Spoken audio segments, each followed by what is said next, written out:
XFJ830M36 High-end decision makers. What must they ask before trusting time value? If time value is to be considered beyond theory, the next pressure test is: what would major auction markets and high-level decision makers need to know before relying on it? They would first need to separate established information from a new research proposition. They may ask, what is the physical object? What is its time carrier? What evidence supports its history? How was verified duration established? Who independently examined the evidence? What remains uncertain? These questions can be organized into 5 layers. Identity. What is it? Provenance. Where did it come from? Evidence. What supports its history? Verified duration. What irreversible time can be independently examined? Decision context. What relevance, if any, does that information have? This creates an important boundary.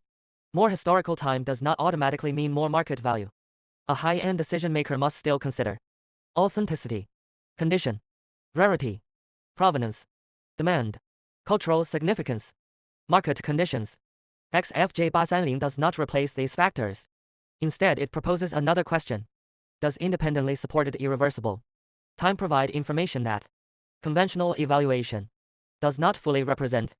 For major auction markets, this could become a research question rather than an automatic valuation tool. A specialist might ask for stronger evidence. A scientist might challenge the methodology. A museum might examine preservation. A collector might consider historical significance. An institution might require independent review. Different answers are acceptable. The decision maker should never have to accept time value simply because XFJ830 proposes it. The framework must provide enough information for the decision maker to ask: what is established? What is supported?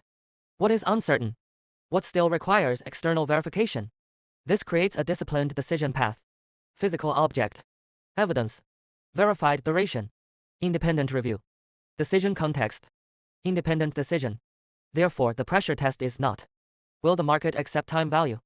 It is: can time value provide sufficiently clear, evidence-based information for serious decision makers to evaluate it independently? That is the central boundary of XFJ830M36. The final pressure test is then unavoidable. What has XFJ830 actually established? What remains a research proposition? And what still requires external verification? XFJ830 official website: www.xfj830.com. XFJ830 High-End Decisions Time Value. Verified Duration Auction Research.